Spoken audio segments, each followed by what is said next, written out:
family portrait. Recently, at the art gallery I work at, they had a new exhibition for local artists. It was the usual sort of thing, substandard paintings that only got a shoe-in because they were from the local community, paintings of local people and places, and so forth. It was my job to decide which paintings got put on display, which entailed me sorting through about 100 of these awful excuses for art. There was one, though, that really caught my attention. Unlike the others, it was not of a local scene or a local person. It was of a family. A father in a suit sitting in a chair, his dutiful wife behind him, and his young son and daughter at his feet.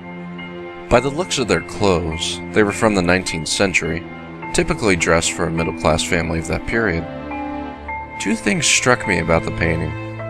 Firstly, the attention to detail and the quality of the artwork was impeccable, almost photogenic. And secondly, was the shiver it sent down my spine. The people in the portrait had this eerie, gaunt look to them, and the expressions were so blank they almost looked dead. The painting had no artist's name attached to it, and Molly from reception said that she couldn't recall anybody sending it in. I decided then that instead of putting the painting on display, I would take it home with me. After all, it had no name attached to it, so nobody was going to miss it, were they? I got home and decided that I was going to hang it in my study, and after hanging it, spent the rest of the night filing my paperwork. Every so often, I would find my eyes drawn to the painting. I felt the strangest and most uncomfortable sensation.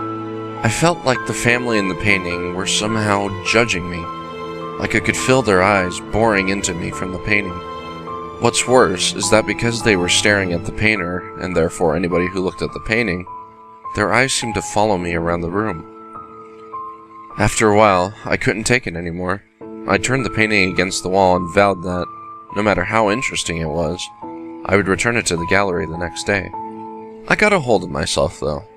I had been working quite late and was very tired, and decided that I would sleep on it. I began to finish off the last of my filing at my desk. This was a bad idea. My eyes were heavy, and before I knew it, I had fallen asleep, right there in the study. That night, my dreams were filled with visions of the painting. Over and over again, all I dreamed about was that family staring at me from behind the canvas, drilling into my soul with their blank, visionless stares. With every dream, they seemed to get more and more intense, until after a while, their eyes were wide, and they were giving me looks of such intense hatred that I thought they were about to kill me. After a while, I snapped into awareness to find myself face to face with the painting. Except this time, instead of blank expressions, I was faced with a hellish vision that will haunt me until I die. Their faces were twisted into looks of absolute malice.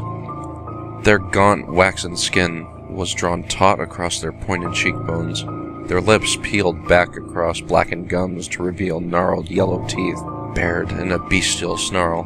The less that was said about their bloodshot, protruding eyes, the better. I screamed and fell out of my chair, stumbling out the room, unable to turn back and look at the painting. I ran across the hallway and dived into my bed, burying my head under the covers. The next morning when I woke up, I was still terrified. I rationalized it to myself, though. You were overtired and you had a night terror. The room was dark, and both the shadows and your mind were trying to play tricks on you. I went about my usual routine, unperturbed, comforted by the rational logic of my mind. I was about to go to work when I realized that I had forgotten about the papers in the study. I opened the door to grab the papers, but as soon as I set foot into the room, my heart froze, and my blood ran cold. The painting was still turned against the wall.